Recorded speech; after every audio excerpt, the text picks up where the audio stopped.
একজন ধর্মমন্ত্রী, ধর্ম মন্ত্রণালয়ের সুপ্রিম পাওয়ার তার কাছে, ধর্ম উপদেষ্টা, তিনি কিন্তু ইচ্ছা করলে এটাকে যে কোনো ভাবে এড়িয়ে যেতে পারতেন।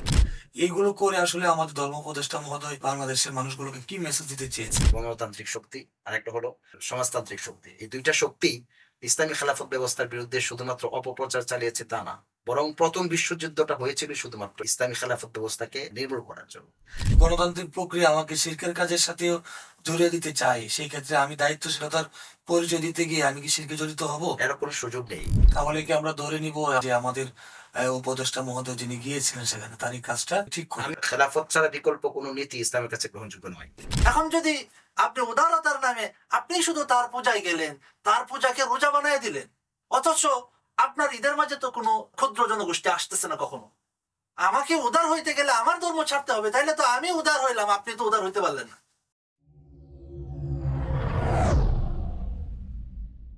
আসসালামু আলাইকুম ওয়া রাহমাতুল্লাহি ওয়া বারাকাতুহু। বিসমিল্লাহ, আলহামদুলিল্লাহ, ওয়াসসালাতু ওয়াসসালামু আলা রাসূলিল্লাহ ওয়া আলা আলিহি ওয়া মান ওয়ালাহ। আম্মা বা'দ, ফাআউযু বিল্লাহি মিনাশ শাইতানির রাজীম। বিসমিল্লাহির রহমানির রহিম। আল-ইয়াওমা আকমালতু লাকুম দীনাকুম ওয়া আতমামতু আলাইকুম নি'মাতি ওয়া রাদিতু লাকুমুল ইসলাম দীনান। সাদাকাল্লাহুল আযীম।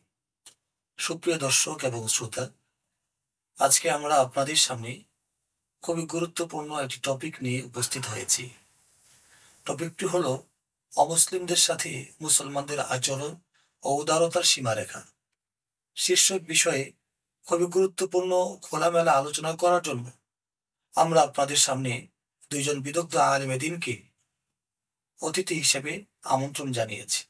আলহামদুলিল্লাহ, আমাদের এই বাংলাদেশ সংখ্যাগরিষ্ঠ মুসলমানের দেশ, কিন্তু আমাদের এই সংখ্যাগরিষ্ঠ মুসলমানের দেশেও অমুসলিমদের বসবাসও রয়েছে, যার ফলশ্রুতিতে আমাদের প্রাত্যহিক জীবনে মুআমালাত, মুআশারাত, লেনদেন, ব্যবসা বাণিজ্য, বিভিন্ন জায়গায় তাদের সাথে আমাদের বিভিন্ন সময়ে চলনে বলনে কথোপকথনে তাদের সাথে আমাদের বিভিন্নভাবে যোগাযোগ অব্যাহত রাখতে হচ্ছে।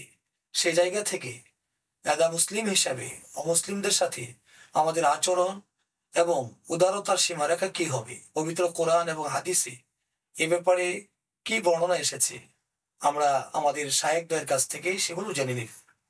প্রথমে আমি পরিচয় করিয়ে দিব আজকে যাদের মাধ্যমে এই অনুষ্ঠানটি পরিচালিত হবে। সঞ্চালক হিসাবে আমি আছি মুফতি কমরুল ইসলাম রহমানী, সাথে যারা আলোচক হিসাবে রয়েছেন পরিচয় করিয়ে দিচ্ছি হযরতুল আল্লাম মুফতি আব্দুর রকিব হাফিজাহুল্লাহের সাথে। তিনি আমাদের মাঝে উপস্থিত হয়েছেন।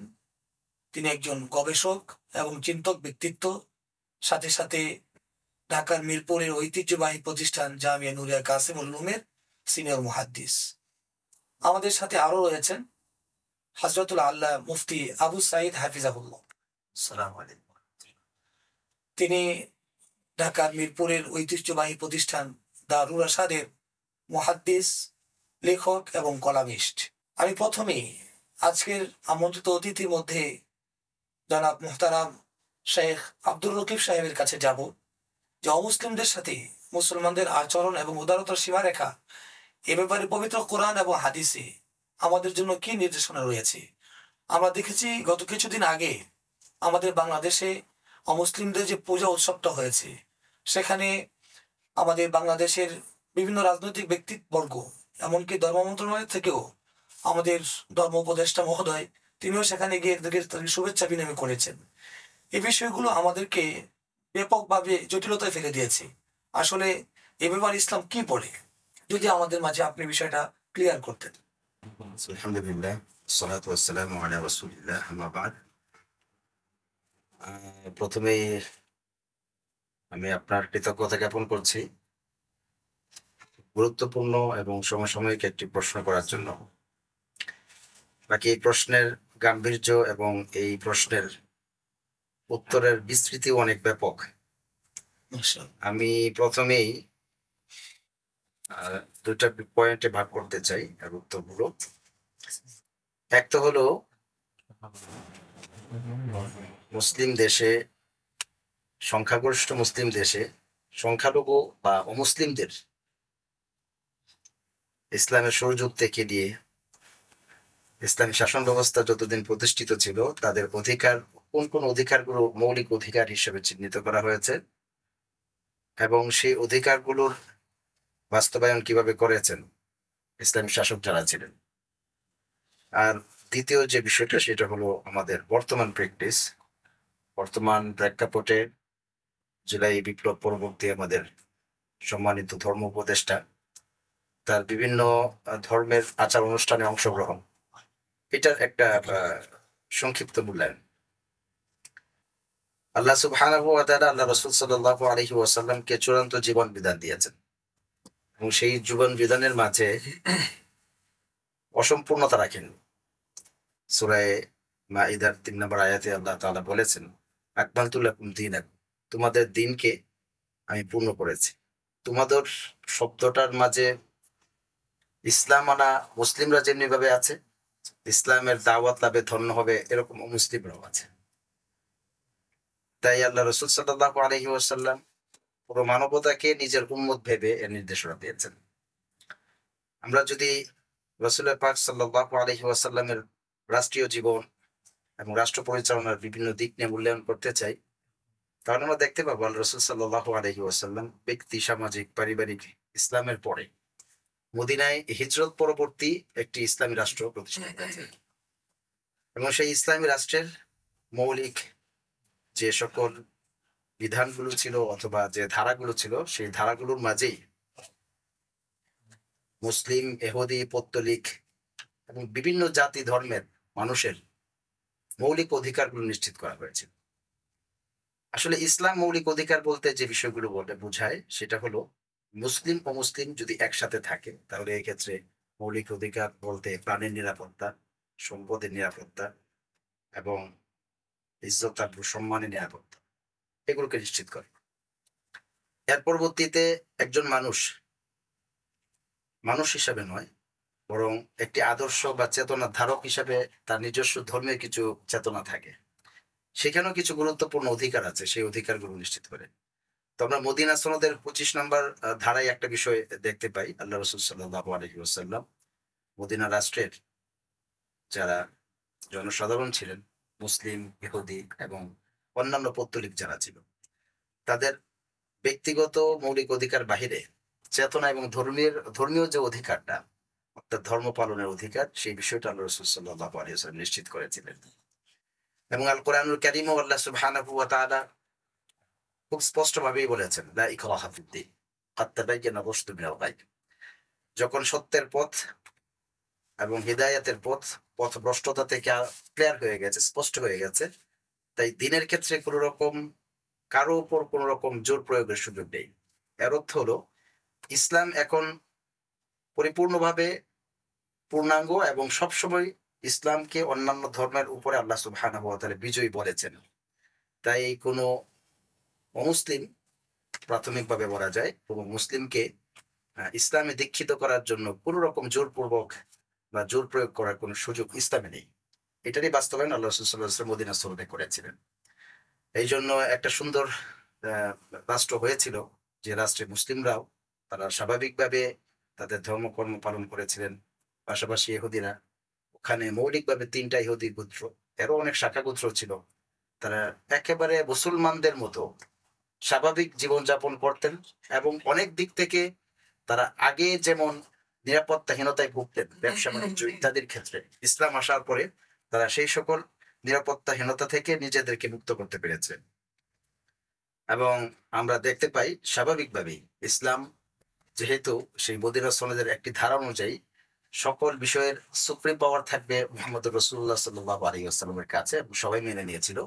আল্লাহ রাসূল সাল্লাল্লাহু আলাইহি ওয়াসাল্লাম তাদের পারিবারিক জীবন, সামাজিক জীবন এবং নিজেদের কর্মস্থলের নিরাপত্তা সবকিছু নিশ্চিত করতেন। তো সেই হিসাবে ইসলাম মৌলিকভাবে একজন অমুসলিমের নিরাপত্তা বিধান নিশ্চিত করেছে, মৌলিক নিরাপত্তা নিশ্চিত করেছে, পাশাপাশি ধর্মীয় নিরাপত্তাও নিশ্চিত করেছে। ইসলামের গণ্ডিটা ওই সময় বা ইসলামী রাষ্ট্রের সীমারেখা খুবই ছোট ছিল। এর পরবর্তীতে যখন সেটা খোলাফায়ে রাশিদীনের সময় বিস্তৃত হয়, আমরা স্বাভাবিকভাবে দেখেছি যে প্রথম খলিফা, দ্বিতীয় খলিফা, তৃতীয় খলিফা, চতুর্থ খলিফা, তাদের সময় পুরা ইউরোপ এবং আফ্রিকায় ইসলাম ব্যাপকভাবে বিস্তৃতি লাভ করে। এশিয়া এবং আফ্রিকায় ব্যাপকভাবে ইসলাম বিস্তৃতি লাভ করে।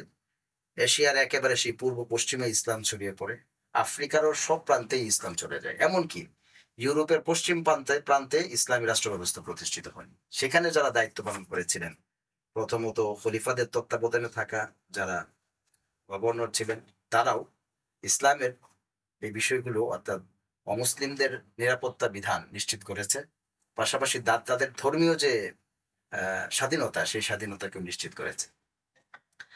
কিন্তু ইসলাম একটা জায়গায় অনড়, সেটা হলো ইসলামের মৌলিক বিষয়, যেটাকে আল্লাহ সুবহানাহু ওয়া তাআলা শাআইর বলেছেন। কুরআনুল কারীমে আল্লাহ তাআলা বলেছেন, যালিকা ওয়া মান ইউআযযিম শাআইরাল্লাহ ফাইন্নাহা মিন তাকওয়াল কুলুব।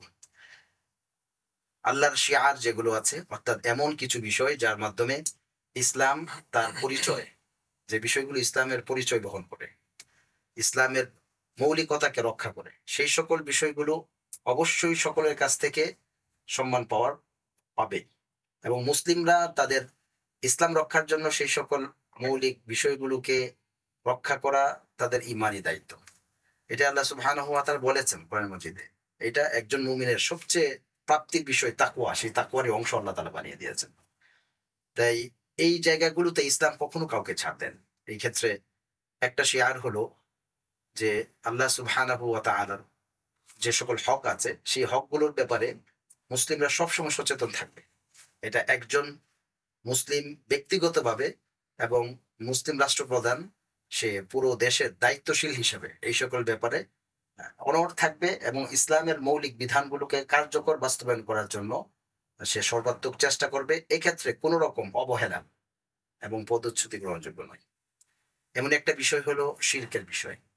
আল্লাহ সুবহানাহু ওয়া তাআলা ইসলামের একেবারে প্রথম এবং মৌলিক ভিত্তি রেখেছেন তাওহীদ, একত্ববাদ। একত্ববাদের ক্ষেত্রে ইসলাম অনড়।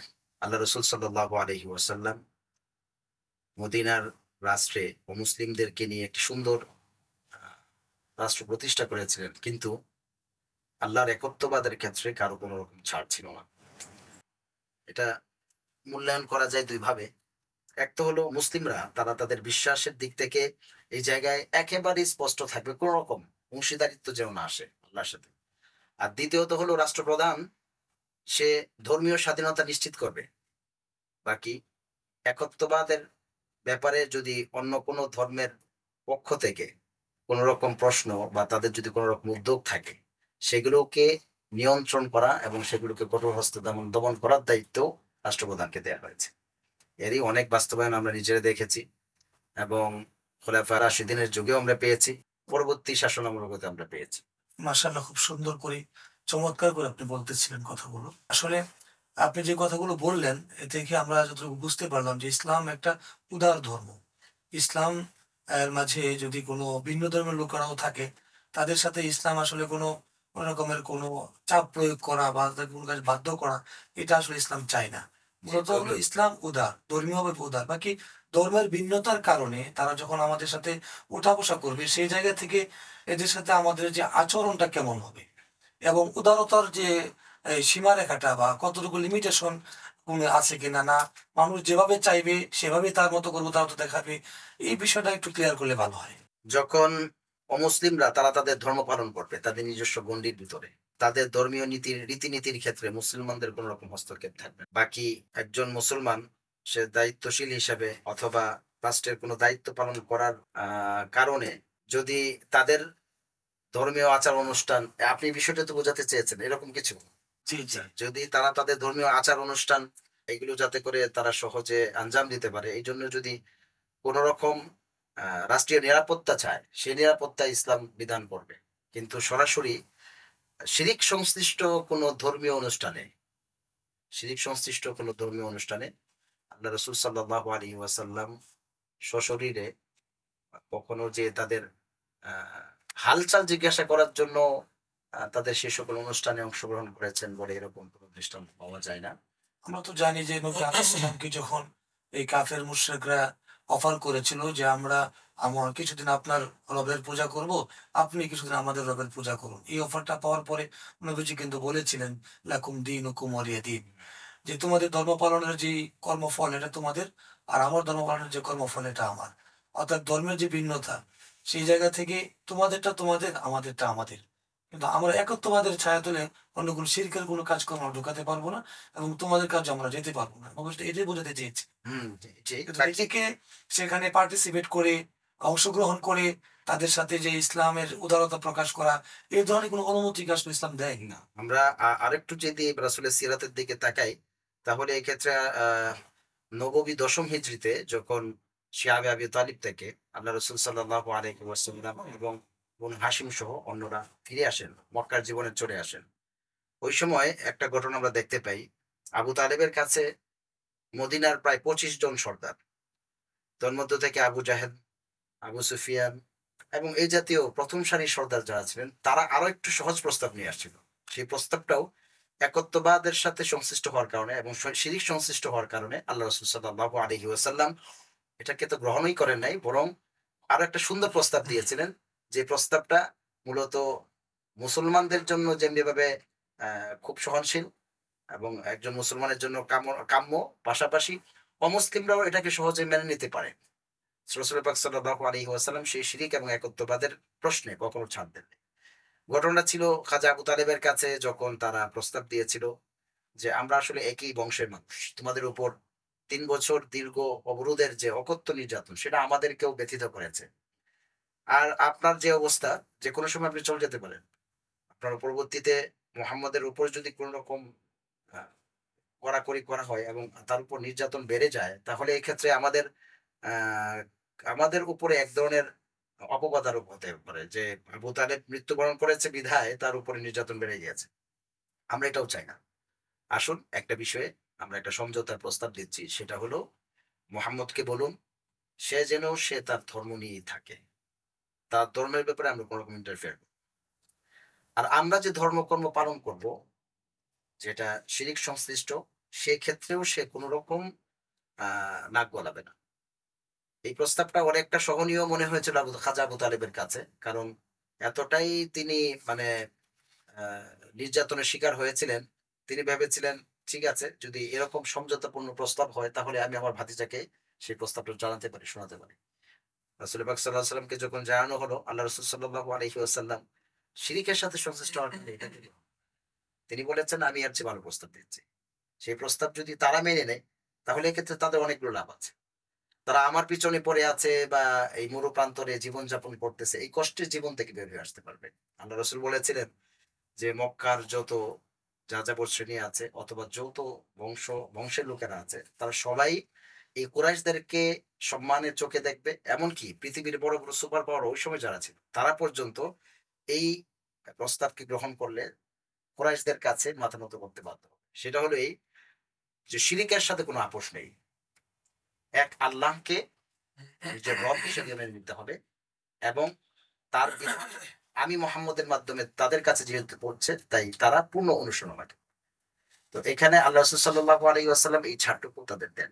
এর কারণ কি? এর কারণ হলো একটাই, এটা হলো ইসলামের একটা মৌলিক বিধান। তিনি ইসলামের, যদিও ওই সময় রাষ্ট্রপ্রধান হননি, কিন্তু উনি ইসলামের এক কথায় বলা যায় উনার কথাটাই সর্বশেষ কথা, সেই হিসাবে উনি ওনার অবস্থানটা ক্লিয়ার করে দিয়েছেন।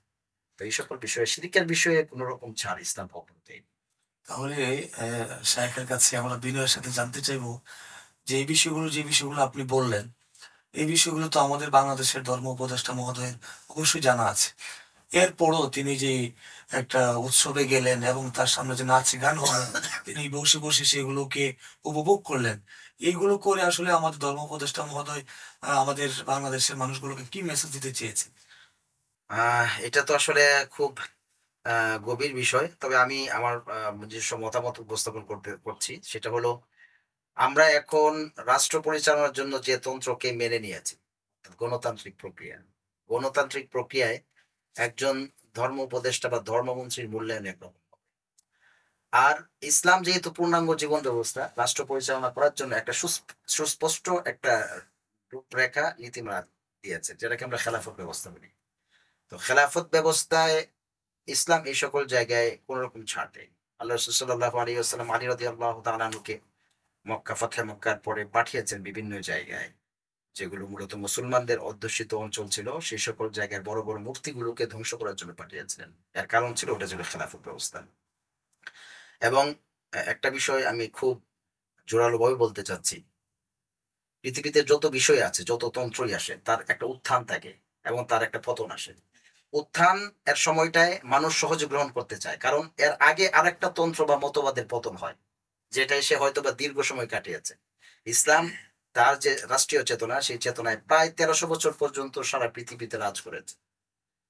এই ইসলামী খেলাফত তন্ত্রের মাধ্যমে চলা, খেলাফত তন্ত্রের অধীনে চলার মাধ্যমে মানুষের মাঝে ক্লান্তি বোধ হয় না, কিন্তু তারপরও যারা মূলত খেলাফতের বিপরীত শক্তি, যেমন আমি যদি সহজে প্রথম দুইটা শক্তিকে চিহ্নিত করতে চাই, তার মধ্যে থেকে গণতান্ত্রিক শক্তি আর একটা হলো সমাজতান্ত্রিক শক্তি। এই দুইটা শক্তি ইসলামী খেলাফত ব্যবস্থার বিরুদ্ধে শুধুমাত্র অপপ্রচার চালিয়েছে তা না, বরং প্রথম বিশ্বযুদ্ধটা হয়েছিল শুধুমাত্র এটাকে ইসলামী খেলাফত ব্যবস্থাকে নির্মূল করার জন্য। তো ওই খেলাফত ব্যবস্থার ব্যাপারে অনেক প্রশ্ন উত্থাপন করা হয়েছে, যে প্রশ্নগুলো খুব অমূলক, এবং খেলাফত ব্যবস্থা ধ্বংসের পরে মুসলমানরা রাষ্ট্রীয়ভাবে যে ইসলামী শিক্ষা, সেই শিক্ষা থেকে অনেকটা দূরে থাকার কারণে এই খেলাফত ব্যবস্থা সম্পর্কে তাদের অনেক কিছুই অজানা। তাই বলতে গেলে যতক্ষণ পর্যন্ত শিক্ষার খেলাফত ব্যবস্থা সম্পর্কে জ্ঞানের একটা লেভেল সকল সাধারণ মানুষ মেনটেন না করবে, ততক্ষণ পর্যন্ত সেই সূক্ষ্ম বিষয়গুলো বোঝানো কঠিন। গণতান্ত্রিক প্রক্রিয়া আমরা 100 বছরের অধিক সময় যাবত অভ্যস্ত হয়ে গেছি। তাই গণতন্ত্র যে সকল ফর্মুলা আমাদেরকে দেয়, যে সকল ফর্মুলাগুলোকে মূলত সহনশীলতা অথবা অন্য ধর্মের মানুষের প্রতি উদারতার নীতিমালা হিসেবে নির্ধারণ করেছে, সেগুলোকে একজন ধর্মমন্ত্রীকে অবশ্যই ফলো করতে হয়, না হয় তার সেই মতের ভিতরে থেকে এই মন্ত্রণালয়ের দায়িত্ব পালন করা আসলে কঠিন। এখন আমাদের ধর্মমন্ত্রী বা ধর্মোপদেষ্টা হিসেবে যিনি আছেন, একজন বিদগ্ধ আলেম দিন, তিনি খেলাফত ব্যবস্থার অধীনে দেশ পরিচালনায় নেই, তিনি এখন গণতান্ত্রিক প্রক্রিয়ায় একটি মন্ত্রণালয় চালাচ্ছেন। সেই মন্ত্রণালয়ে তাকে অনেক কাজ এরকম আছে যে যদি দেশের এই পরিচালনার অবকাঠামোটাকে ধরে রাখতে হয় এবং সেই অবকাঠামোর অংশ হিসেবে তিনি নিজেকে দায়িত্বশীল মনে করেন, তাহলে এক্ষেত্রে এমন অনেক কিছু আছে যেগুলো ইসলাম একেবারেই সমর্থন করে, সেগুলো তো যেতে হয়। তার মধ্যে থেকে পূজা মণ্ডপে অংশগ্রহণ করা, আমরা যেটা দেখেছি, এবং বিধর্মীদের এটা তো একেবারেই আমরা যতটুকু জানি যে একবার শিরকের কাজ।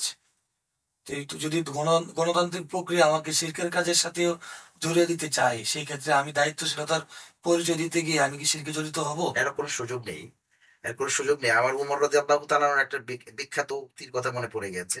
উমর রাদিয়াল্লাহু তাআলা বলেছিলেন যে তোমরা আল্লাহর শত্রু ইহুদি এবং খ্রিস্টানদের থেকে দূরে থাকো, বিশেষ করে তারা যখন তাদের পূজা পার্বণ পরিচালনা করে সেই সময় তাদের সাথে জমায়েত হবে, কারণ আল্লাহ সুবহানাহু ওয়া তাআলা এদের উপরে তার গুসা এবং রাগ নাজিল করতে থাকে।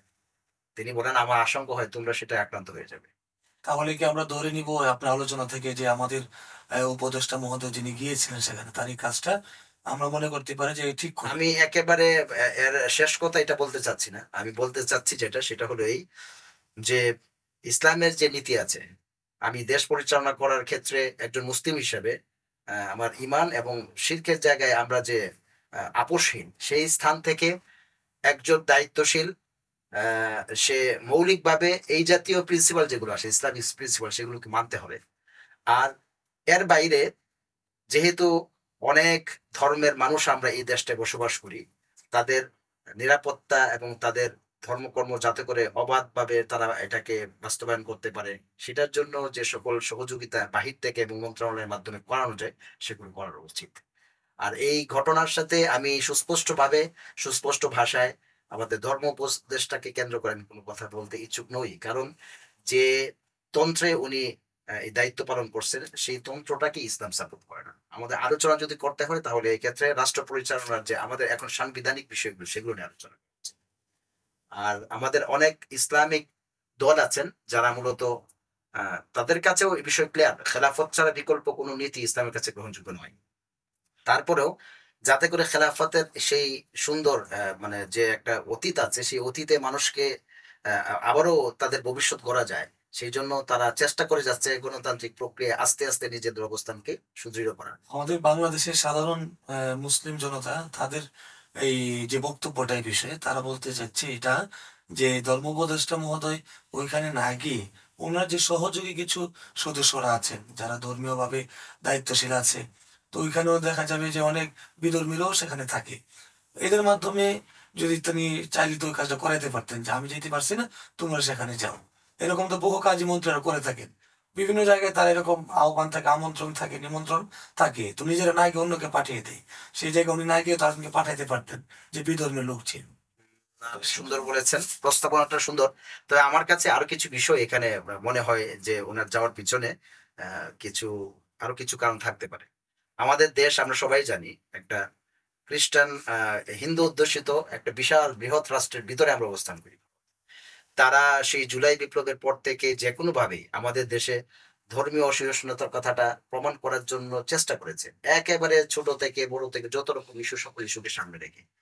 সেসব বিষয়কে তারা শুধুমাত্র ওই জায়গাতেই স্থির রাখে নাই, বরং এটাকে আরো ব্যাপক করে দেশে আমূল পরিবর্তন তারাও আনার চেষ্টা করেছে। এবং এই সকল ক্ষেত্রে গণতন্ত্রের যারা মূলত আহ গণতন্ত্রকে যারা চর্চা করে এবং গণতন্ত্রের ধারক বাহক এবং কর্তা যারা, তাদের দৃষ্টি আকর্ষণ করার সবসময় চেষ্টা করেছে পশ্চিমা দেশগুলো। সেই বিষয়গুলো বা দেশের সার্বিক নিরাপত্তা এবং আগামী ভবিষ্যৎ যাতে করে খেলাফতের উপযুক্ত একটা পরিবেশ আমাদের আসে ভবিষ্যতে, হয়তো বা সেই দিকগুলো বিবেচনা করে উনি গিয়েছেন। বাকি এতটুকু তো আমি অবশ্যই বলবো, আমার যতটুকু পড়াশোনা আছে আমি এ যাবৎ পর্যন্ত চেষ্টা করেছি মোটা দাগে আমাদের খেলাফত ব্যবস্থা পরবর্তী উমাইয়া আব্বাসীয় শাসনামল এবং উসমানীয় শাসনামল, সেলজুক, ফাতিমি এবং আমাদের উপমহাদেশের যে বিভিন্ন ইসলামী শাসন ব্যবস্থাগুলো কায়েম হয়েছিল, এখানে বিধর্মীদের ধর্ম পালনের পূর্ণ সুযোগ ব্যবস্থাপনা করা হয়েছে। কিন্তু কোনো এই সারির প্রথম সারির কাউকে ওই সকল পূজা পার্বণ অংশগ্রহণ করার কথা আমার জানা নেই। শুধুমাত্র বাদশাহ আকবরের বিষয়টা একটু ভিন্ন রকম ছিল। এছাড়া কাউকে আমি আসলে মোটা দাগে কাউকে পাই নাই। সেই হিসাবে ওই রকম ভাবে এড়িয়ে যেতে পারলে আরো অনেক ভালো। অসংখ্য ধন্যবাদ শেখ, খুবই চমৎকার ভাবে আপনি আমাদের মাঝে বিষয়টাকে উপস্থাপন করেছেন। দর্শক আপনারাও শুনেছেন এবং মন্তব্য করা এটা আপনাদের দায়িত্বে রয়ে গেল। আশা করি আপনাদের কাছেও বিষয়টা স্পষ্ট হয়েছে। একই বিষয়ে আমরা আলোচনা শুনতে যাব। আমাদের আজকের আরেকজন বিদগ্ধ আলেমে দ্বীন অতিথি হয়ে আমাদের মাঝে এসেছেন মুফতি আবু সাঈদ হাফিজাহুল্লাহ, মুহাদ্দিস, দারুল আরশাদ মাদ্রাসা, মিরপুর 12। হযরত কেমন আছেন আপনি? আলহামদুলিল্লাহ, আল্লাহ ভালো রেখেছেন। আপনি ভালো আছেন তো? জি আলহামদুলিল্লাহ, শুকরান। আপনার কাছে আমাদের জিজ্ঞাসা যে অমুসলিমদের সাথে মুসলমানদের আচরণ উদারতার যে সীমারেখা নিয়ে আলোচনা চলছে, আমাদের শেখ হাফিজ আব্দুর রাকিব হাফিজাহুল্লাহ খুব সুন্দরভাবে আলোচনা করেছেন। আপনার কাছে যে বিষয় আমাদের ক্লিয়ার হওয়া দরকার সেটা হলো, সামনে আমাদের বাংলাদেশে নির্বাচন আসছে। সে নির্বাচনকে কেন্দ্র করে রাজনৈতিক ব্যক্তিবর্গ, সেটা দেখা যাচ্ছে ইসলামিক রাজনীতিবিদ যারা আছে তারাও অমুসলিমদের যে পূজা মণ্ডপে গিয়ে এদেরকে শুভেচ্ছা বিনিময় করা, তাদের সেই উৎসবে গিয়ে শরিক হওয়া, এই যে একটা চিত্র তারা সারা বাংলাদেশকে দেখিয়েছে, এটা আসলে যদিও আমরা জানি ইসলাম উদার ধর্ম, ইসলামের আচরণ খুব সুন্দর হবে, সেই জায়গা থেকে সুন্দর আচরণ দেখাতে গিয়ে বা ইসলামের উদারতা দেখাতে গিয়ে ইসলামী রাজনীতিবিদ যারা আছে তারাও যে সেখানে গিয়ে পার্টিসিপেট করলো বা অংশগ্রহণ করলো, এই বিষয়টাকে আসলে আপনার জায়গা থেকে আপনি কিভাবে মূল্যায়ন করবেন? জাযাকাল্লাহ। খুবই গুরুত্বপূর্ণ বিষয়, খুবই আলোচিত সমালোচিত একটা ব্যাপার। এটা নিয়ে আমি আমার স্বল্প পরিসরে যতটুকু জানাশোনা আছে সেই অনুযায়ী কথা বলবো। আসলে উদারতা তো ইসলামের মাঝে আছে। একটা হচ্ছে উদারতা আর একটা হচ্ছে স্বকীয়তাকে বিসর্জন দেওয়া। ইসলাম একটা স্বতন্ত্র ধর্ম, এটার নিজস্ব কিছু বিশেষত্ব বৈশিষ্ট্য আছে। একজন মানুষ ততক্ষণ পর্যন্ত নিজেকে মুসলমান হিসেবে পরিচয় দিতে পারে যতক্ষণ সে মুসলমানিত্বের ভিতরে ইসলাম ধর্মের যে রীতি নীতি, ইসলাম ধর্মের যে বিধিবিধান এর ভিতরে থাকবে, ততক্ষণ তার জন্য মুসলিম পরিচয়টা যথার্থ। আর যখন সে ইসলামের গণ্ডি থেকে বের হয়ে সব কিছুকেই মনে করবে ইসলামের বিষয়, বা ইসলাম আমাকে সুযোগ দিয়েছে, আমাকে অনুমতি দিয়েছে, আমার এই জায়গায় ইসলামের উদারতা আছে, তখন তো এটা আসলে ইসলাম থাকে না। এটা একটা আন্তঃধর্ম বিশ্বাসে পরিণত হয়। ইসলামের ধর্মের ভিতরে থেকে তো অন্য ধর্মকে আপনি উদযাপন করতে পারেন না, পালন করতে পারেন না। আর আপনি যখনই ইসলাম ধর্মের পরিচয় ধারণ করলেন, পাশাপাশি অন্য ধর্ম মত যেগুলো আছে সেগুলাকেও নিজের মাঝে ধারণ করলেন, বা সেই উৎসবগুলোকেও নিজের উৎসব মনে করলেন, তখন তো আপনি শুধু ইসলামকে ইসলাম মনে করতেছেন না, আপনি মনে করতেছেন সবগুলো মিলিয়ে একটা ধর্ম। সেটাকে তো আসলে ইসলাম ধর্ম বলা হয় না, এটা হচ্ছে ইন্টারফেথ, একটা আন্তঃবিশ্বাস বা আন্তঃধর্ম, যেটা একেবারে সরাসরি একটি কুফরি মতবাদ, এবং এটার এটার কোনো রকমের সুযোগ ইসলামে নাই। এখন কথা হইলো, এই যে আমাদের রাজনৈতিক নেতারা, তারা সামান্য ভোটের জন্য অন্য ধর্মাবলম্বী যে সকল ক্ষুদ্র জনগোষ্ঠী আছে তাদের একান্তই ধর্মীয় অনুষ্ঠানগুলোতে গিয়ে তারা এমন ভাবে কথা বলছে, কেউ বলতেছে পূজা আর রোজা তো একই বিষয়, মানে ওজন মিলিয়ে বলতেছে আর কি, পূজার সাথে রোজা মিলে, তাইলে পূজা আর রোজার মাঝে খুব বেশি একটা পার্থক্য নাই, পূজা রোজা মিলেই বাংলাদেশ। কি আজীব মানে তাদের দৃষ্টিভঙ্গি, আমি কি বলবো, আমার খুব কষ্ট লাগে। এদের ধর্মীয় জ্ঞান কতটা নিম্নমানের হইলে মানুষ এই জাতীয় মন্তব্য করতে পারে সামান্য কিছু ভোটের জন্য। আমি একটা বিষয় এখানে পয়েন্ট আউট করতে চাই, সেটা হচ্ছে এই যে উদারতার কথাগুলো বলা হচ্ছে, এই উদারতা শুধুমাত্র আমাদের মুসলমানদের পক্ষ থেকে কেন অন্যদেরকে দেখানো লাগে? আমরা কি কোনো সময় বলছি যে হিন্দুরা তাদের ধর্মীয় অনুষ্ঠান করতে পারবে না, তারা তাদের পূজা উদযাপন করতে পারবে না, কিংবা মুসলমানদের মাঝে ধর্ম বিষয়ে পণ্ডিত তারা কি কোনো সময় নিষেধাজ্ঞা জারি করছে যে হিন্দুরা এই বছরের দুর্গা পূজা করতে পারবে না, আমরা করতে দেব না? এরকম তো কোনো সময় হয় নাই। তো এটা কি উদারতা না? আমরা সংখ্যাগরিষ্ঠ মুসলমানদের ভিতরে থেকে তারা নির্বিঘ্নে তাদের ধর্ম উদযাপন করতে পারতেছে, তাদের যত আনুষ্ঠানিকতা আছে প্রত্যেকটাই তারা পালন করতে পারতেছে, তো এটাই তো আমাদের উদারতার প্রমাণ। এখন যদি আপনি উদারতার নামে আপনি শুধু তার পূজায় গেলেন, তার পূজাকে রোজা বানিয়ে দিলেন, অথচ আপনার ঈদের মাঝে তো কোনো ক্ষুদ্র জনগোষ্ঠী আসতেছে না কখনো, সেই ক্ষেত্রে কেন প্রশ্ন ওঠান না তাদের মাঝে উদারতাটা গেল কোথায়? তারা কেন আরো উদার হইতে পারলো না? আসলে বিষয়টা হচ্ছে, একটা হচ্ছে উদারতা, একটা স্বকীয়তা, প্রত্যেকটাকে আপন আপন জায়গায় রাখা লাগবে। আমি স্বকীয় একটা ধর্ম, স্বতন্ত্র একটা ধর্মের ধারক, সেই ধর্মটা আমি লালন করি, পালন করি। আমাকে উদার হইতে গেলে আমার ধর্ম ছাড়তে হবে, তাইলে তো আমি উদার হইলাম, আপনি তো উদার হইতে পারলেন না। আপনি কেন বলেন আমাকে ধর্ম চাইলে আপনার ধর্মের মাঝে আপনার ধর্মের আচার অনুষ্ঠানকে গ্রহণ করতে হবে? তাইলে বোঝা গেল আমাকে উদার বানাইতেছেন, কিন্তু আপনি উদার হইতে পারলেন না। আপনি যদি উদার হইতেন তাহলে বলতে পারতেন যে উনি ওনার ধর্ম নিয়ে আছে, আমার এটা নিয়ে মাথা ব্যথার কি আছে? যেটা আমরা লাকুম দীনুকুম ওয়ালিয়া দিন থেকে আমরা এই বার্তাটা পাই। এখন এই যে ধর্ম মন্ত্রণালয় থেকে আমাদের হযরত শেখ মাওলানা আব্দুর রকিব সাহেব বলেছেন যে আমাদের যে সিস্টেম আছে গণতন্ত্রের ভিতর দিয়ে আমরা রাষ্ট্রের কাজ করছি বিধায় গণতন্ত্রের যেই নিয়ম নীতি আছে, রীতিনীতি আছে, ওইটার প্রতিপালনের স্বার্থে আমাদের অনেক সময় দেখা যায় ইসলাম যেটাকে সাপোর্ট করে না এরকম কাজও শরীক হতে হচ্ছে। আমি এই ক্ষেত্রে খুব আদবের সাথে একটু ভিন্ন মত পোষণ করতে চাই। সেটা হচ্ছে একজন ধর্মমন্ত্রী, তিনি ধর্ম মন্ত্রণালয়ের সুপ্রিম পাওয়ার তার কাছে, ধর্ম উপদেষ্টা, তিনি কিন্তু ইচ্ছা করলে এটাকে যে কোনো ভাবে এড়িয়ে যেতে পারতেন।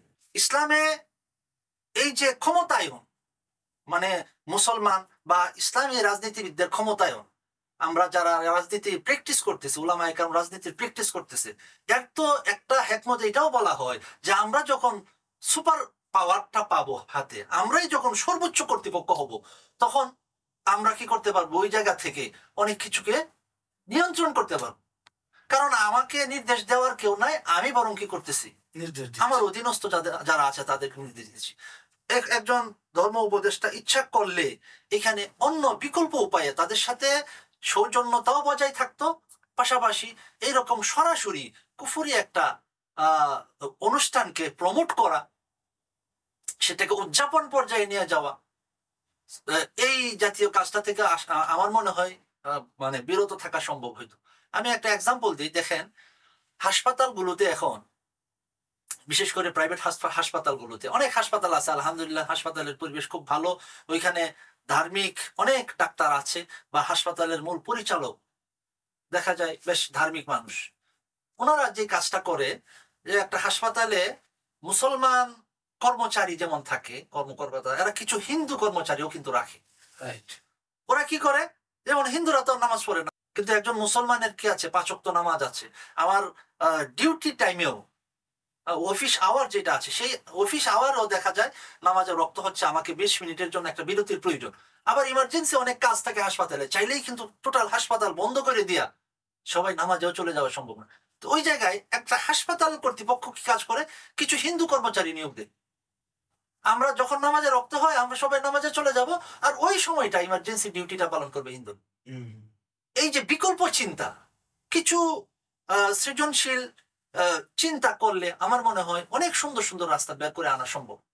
আমি একজন মুসলমান হিসেবে আমার স্বকীয়তা, আমার ধর্মের স্বকীয়তাকে আমি শতভাগ আঁকড়ে থাকবো।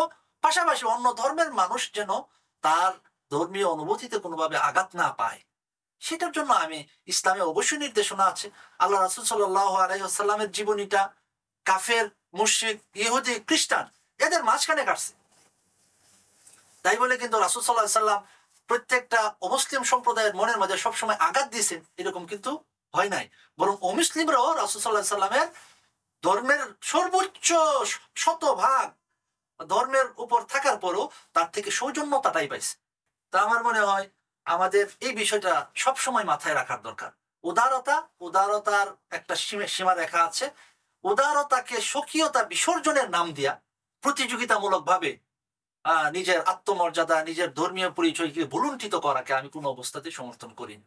তাহলে আমরা আপনার আলোচনার মাধ্যমে যেটা বুঝতে পারলাম, সেটি হলো যে আমাদের দেশের রাজনীতিবিদ যারা আছেন, তারা সামান্য একটা ভোটের জন্য যে মানবিকতা বা যে উদারতা দেখানোর উদ্দেশ্যে তাদের বিধর্মীদের ধর্মীয় উৎসবে যাওয়াটা একেবারে অমূলক হয়েছে, এবং এটা ঠিক হয়নি। তাহলে সেই জায়গা থেকে একটা প্রশ্ন আসতেছে, সেটা হলো যে ভোট তো রাজনীতিবিদদের দরকার, এবং সংখ্যালঘিষ্ঠ যারা আছে আমাদের দেশে, ওদের ভোটটা আমাদের পাওয়া দরকার। সেই জায়গা থেকে আমরা কোন ধরনের উদারতা বা কোন মানসিকতা প্রদর্শন করলে এদের ভোটটা আমরা পেতে পারি, সেই জায়গা থেকে আপনি যেটা পরামর্শ দিতে পারেন রাজনীতিদেরকে। জাযাকাল্লাহ। আসলে ভোট পাওয়ার দরকার, এটা ঠিক আছে, কিন্তু ভোট পাওয়ার জন্য তাদের ধর্মীয় আচার আচরণ আমাকে গ্রহণ করতে হবে, এরকম কোনো শর্ত কোন সংখ্যালঘু সম্প্রদায় দিয়েছে কিনা আমার জানা নাই, দেয় নাই মনে হয়। তারাও এই কথাটা বলবে না যে আমার ধর্ম আপনাকে গ্রহণ করতে হইবে ভোট নেওয়ার জন্য। এই কথাটা আমার মনে হয় না কোনো মানে সংখ্যালঘু সম্প্রদায় বলেছে। আমাদের মাঝে অতি উৎসাহ থেকেই কিন্তু এই কাজগুলো হচ্ছে, কারণ এটা তারাও জানে, আমরাও জানি, এটা ভিন্ন ধর্ম মানে হচ্ছে আমি আমার ধর্ম মানবো। হ্যাঁ, ধর্মের বাইরে রাষ্ট্রের সাথে রিলেটেড কিছু ব্যাপার আছে, মানবিক কিছু ব্যাপার আছে। আমি একজন আপনার রাষ্ট্রের প্রজা হব, আপনি আমার শাসক হবেন, এই হিসেবে আপনার কাছে আমার কিছু নাগরিক হিসেবে প্রাপ্তির আশা আছে। এই জায়গাগুলোতে যদি আন্ডারস্ট্যান্ডিংটা ভালো থাকে, একজন হিন্দু, একজন খ্রিস্টান, একজন বৌদ্ধ যদি মনে করে যে উনি মুসলমান হইলেও আমার কোনো অধিকার উনি হরণ করবে না, আমার কোনো স্বাধীনতায় উনি হস্তক্ষেপ করবে না, এই জায়গাগুলোতে, এবং তাদের যে একজন নাগরিক হিসেবে যে প্রাপ্তি মানে পাওয়ার কথা রাষ্ট্র থেকে, সেটা যদি পাওয়ার ব্যাপারে তারা আশ্বস্ত হয়, আমার মনে হয় তার ধর্মকে কেন আমি নিজের গলায় ঝুলাইলাম না, তার ধর্মীয় চিহ্নকে কেন আমি গ্রহণ করলাম না, এটা কখনোই ফ্যাক্টর হবে না। কারণ এটা যদি ফ্যাক্টর হয়, তাহলে তাদেরকেও তো এই কথাটা মানতে হবে যে আমাদের মুসলমানদের এই এই ধর্ম, এই কালচার, এই উৎসবে তোমাদের শরীক হওয়া লাগবে, না হইলে তোমাদের সাথে আমাদের কোনো সম্পর্ক নেই। তখন কিন্তু এই উদারতার পর্যায়ে থাকবে না, তখন এটা আরো বিরোধের কারণ হয়ে দাঁড়ায়। আজকে আমি চাইতেছি উদারতা দেখাইতে, আমিও যদি তাকে আমার ধর্মের ব্যাপারে উদারতা দেখাইতে বলি, সে দেখাবে না, তখন কি আমাদের মধ্যে সম্পর্কটা ভালো হবে না আরো দূরত্ব তৈরি হবে? আজকে মনে করেন আমরা যদি মুসলমানরা কোরবানির ঈদে আমরা গরু জবাই করি, অথচ এই গরু বা গাভী আমাদের হিন্দু ভাইদের দেবতা।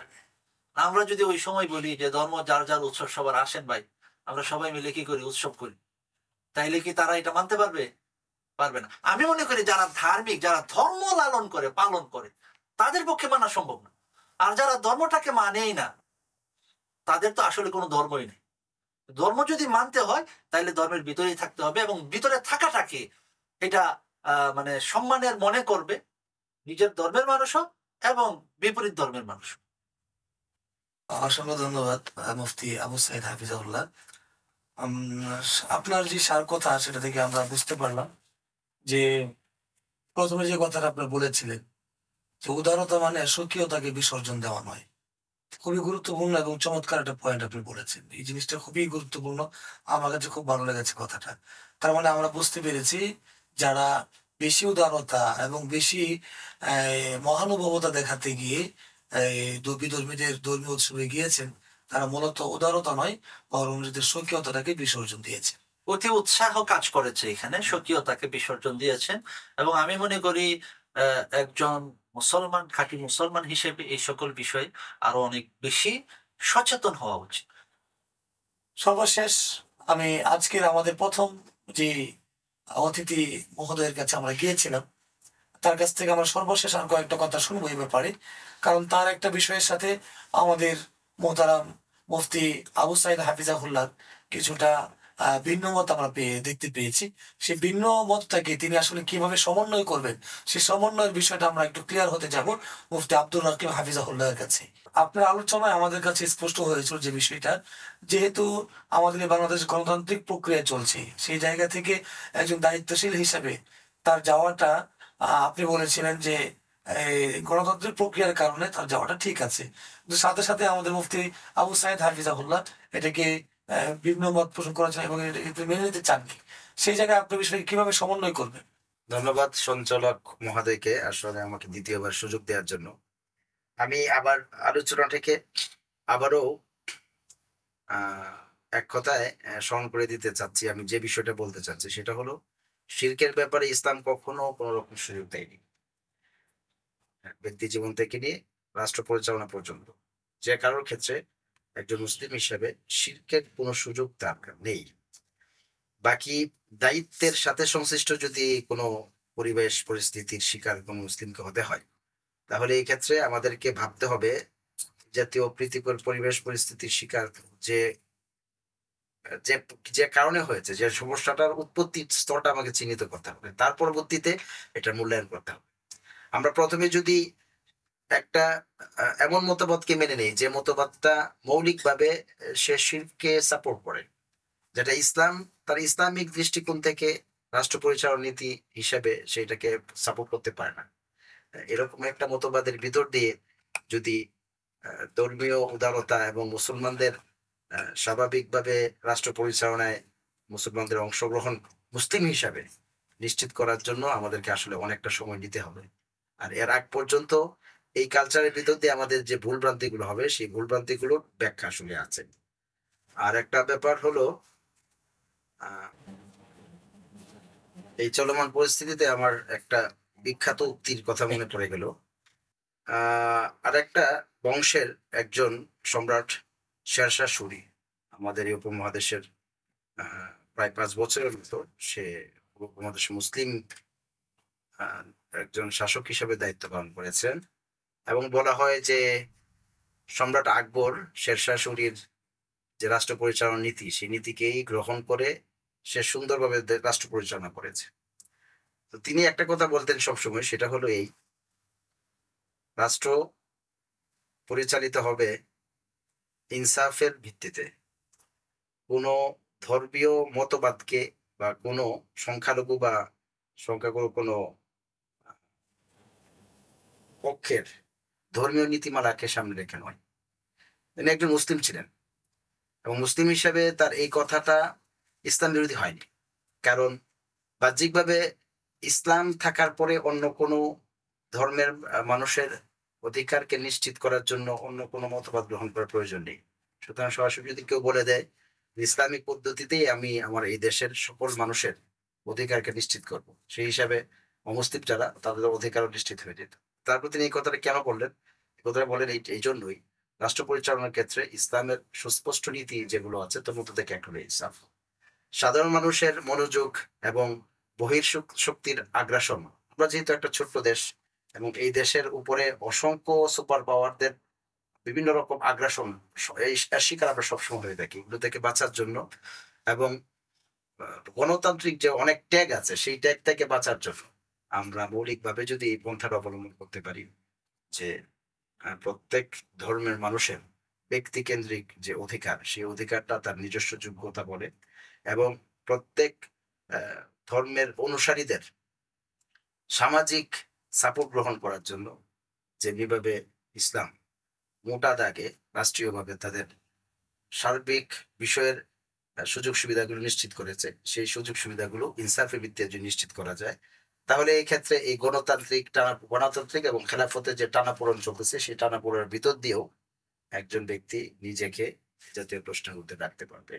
আর বাকি শিরিক ইসলামে এটা এমন এক অপরাধ যে অপরাধের কোনো ক্ষমা নেই।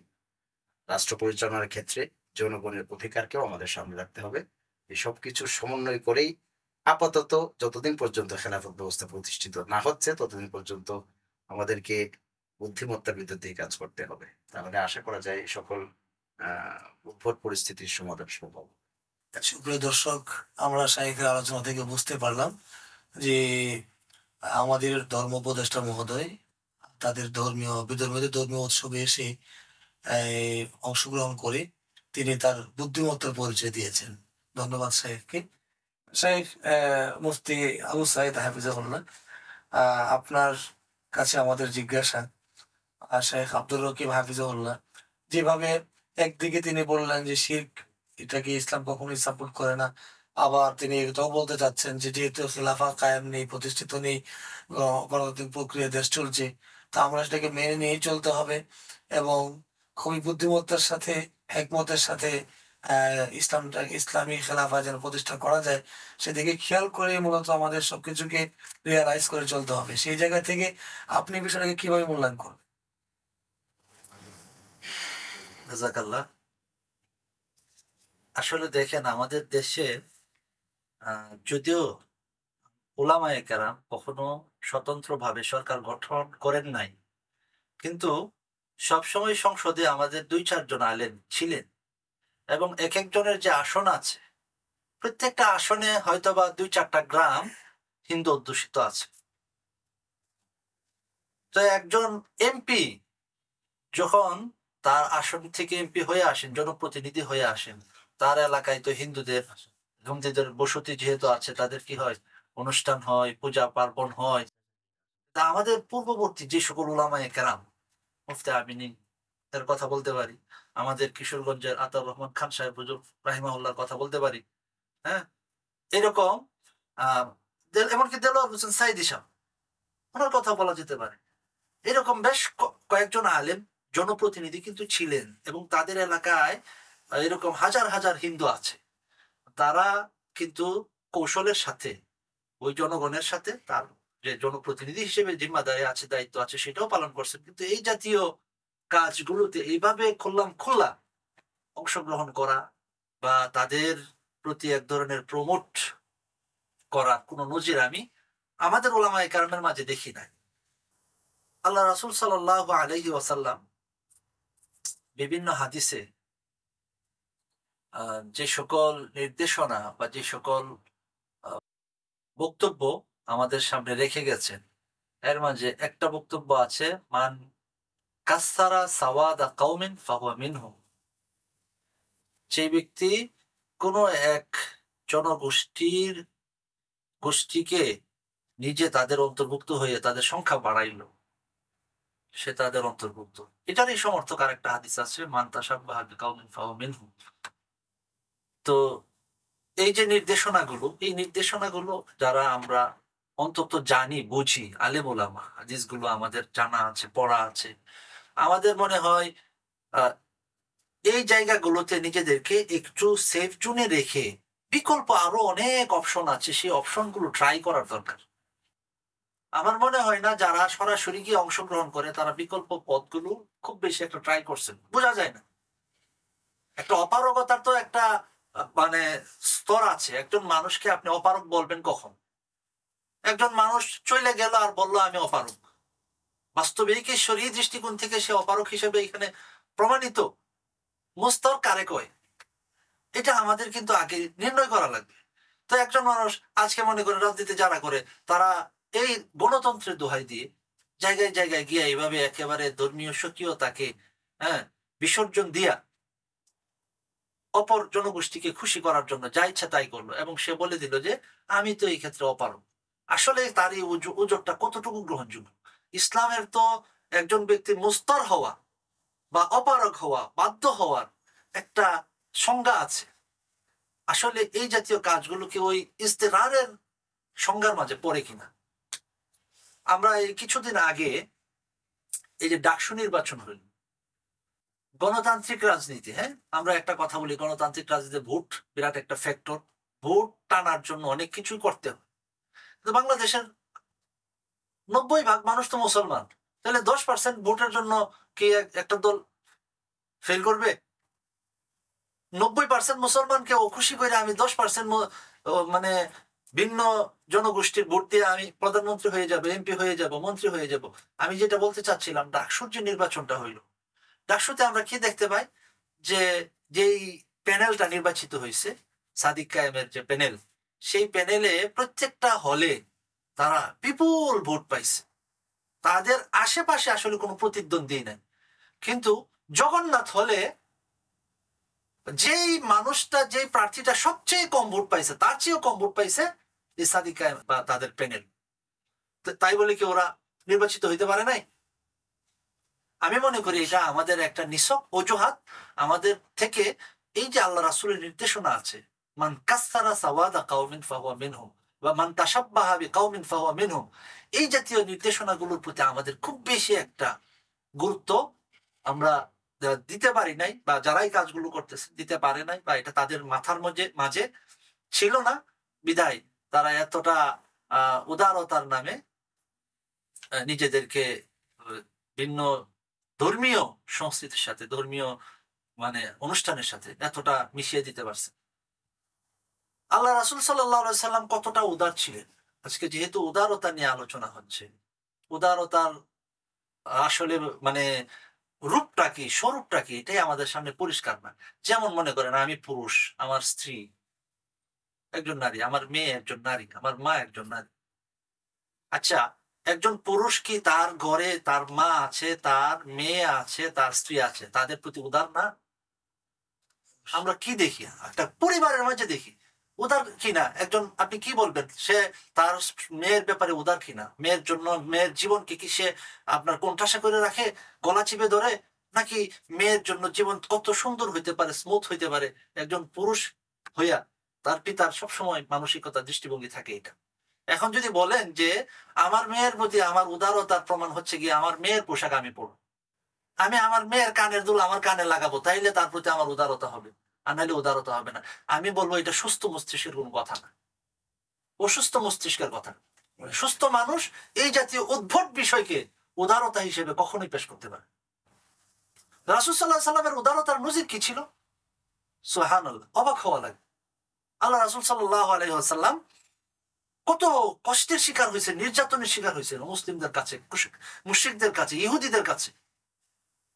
সাহাবায়ে কেরাম অতিষ্ঠ হইয়া রাসূলের কাছে আবেদন করছে, ইয়া রাসূলুল্লাহ উদু আলাল মুশরিকিন, এই সকল মুশরিক আপনাকে এত কষ্ট দিতেছে, আপনি তো আল্লাহর পিয়ারে হাবিব, আপনার কথা তো আল্লাহ তাআলা শুনেন, আপনার দোয়া সাথে সাথে আল্লাহ কবুল করেন, আপনি একবার খালি এই মুশরিকদের উপর একটা বদ্ধ করে দেন, তাইলে তো আমরা সবাই নির্যাতন থেকে বেঁচে যেতে পারি। আল্লাহ রাসূল কতটা উদার, কত বড় মনের ছিলেন দেখেন।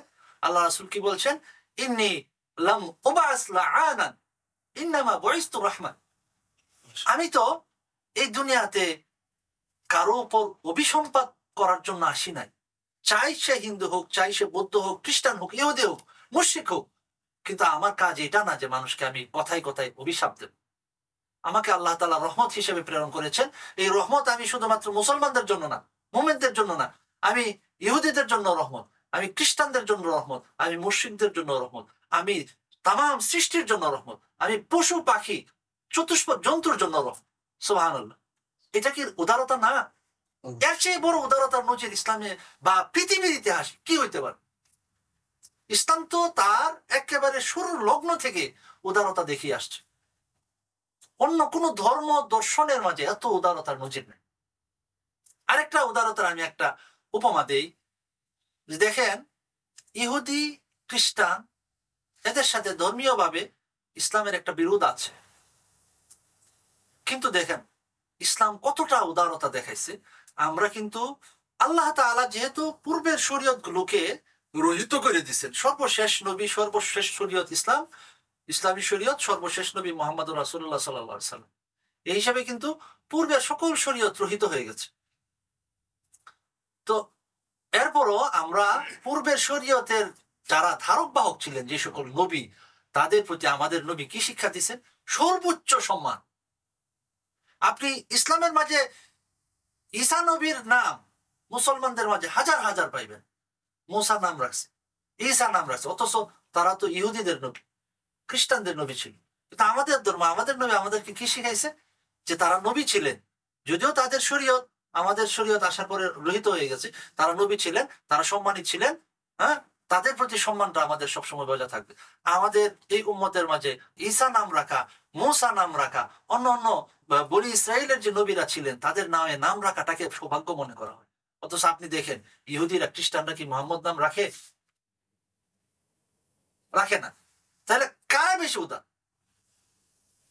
অবশ্যই মুসলিম। ইসলাম তো যুগে যুগে যুগে যুগে উদারতার প্রমাণ একেবারে প্রত্যেকটা কাজে কর্মে দেখিয়ে আসছে। অথচ আমরা সবসময় বা আমাদের উপরে সবসময় এই ব্লেমটা করা হয় যে মুসলমানরা সংকীর্ণ মনা। আর আমরাও অনেক সময় কি করি, এই জিনিসটা ভুলে যাই। আমরা যে উদার, আমাদের দৃষ্টিতে এই উদারতাটা পড়ে না। আমরা মনে করি আমাদের উদার হওয়ার জন্য আমাদের ধর্ম থেকে কিছুটা বের হওয়ার দরকার। আমি মনে করি আমাদের ইসলাম নিয়ে আরো ভাবার দরকার। ইসলামের উদারতা, ইসলামের সৌন্দর্য, ইসলামের ইতিহাস আরো বেশি পড়ার দরকার, গভীরভাবে অধ্যয়ন করার দরকার, উপলব্ধি করার দরকার। তাইলে আশা করি আমাদের মধ্যে এই যে হীনমন্যতা, দুর্বলতা, এই বিষয়গুলো কাজ করবে। আল্লাহ তাআলা আমাদের সবাইকে বিষয়টা বোঝার, আমল করার। অসংখ্য ধন্যবাদ। জাযাকুমুল্লাহ আহসানাল জাযা। খুবই চমৎকার ভাবে, সুন্দর ভাবে ইসলামের উদারতা, ইসলামের স্বকীয়তা সুন্দরভাবে আপনি ফুটিয়ে তুলেছেন। দর্শক দেখছিলেন এবং শুনছিলেন খুব চমৎকার ভাবে মুহতারাম মুফতি আবু সাঈদ হাফিজাহুল্লাহ আমাদের মাঝে ইসলামের যে উদারতা, ইসলামের যে স্বকীয়তা খুব সুন্দরভাবে তিনি তুলে ধরেছিলেন। আমরা তার আলোচনা থেকে উপলব্ধি করতে পেরেছি যে আমরা মুসলিম, মুসলিম মানে হলো আত্মসমর্পণকারী। ইসলামের একটা গণ্ডি আছে, একটা বাইন্ডিং আছে, সেই বাইন্ডিং এর ভিতরে থেকেই মুসলমানদের চলতে হবে। এবং উদারতা, ইসলামের যে উদারতা আমাদের শিক্ষা দিয়েছে সেটার মধ্যে থেকেই আমাদের উদারতা, স্বকীয়তা ঠিক রেখে উদারতা দেখাতে হবে। এবং জীবনের প্রত্যেকটা ধাপে আল্লাহর হাবিব সাল্লাল্লাহু আলাইহি সাল্লামকে আইডল মেনে নবী আলাইহিস সালাম যেভাবে বিশ্ববাসীর প্রতি উদারতা দেখিয়েছেন, সেই চিত্রটাও আমাদের চোখের সামনে রেখে তারপরে আমাদের উদারতা জায়গায় উদারতা দেখাতে হবে। আল্লাহ পাক রব্বুল আলামিন আমাদের সবাইকে কবুল করেন। ধন্যবাদ সবাইকে। আজকের মতো বিদায় নিচ্ছি। পাশে থাকবেন। আমাদের দ্য হিডেন লেন্স এর পক্ষ থেকে সবাইকে ধন্যবাদ জানিয়ে আজকের মতো বিদায় নিচ্ছি। ওয়া মা আলাইনা ইল্লাল বালাগ। আসসালামু আলাইকুম ওয়া রাহমাতুল্লাহি ওয়া বারাকাতুহু।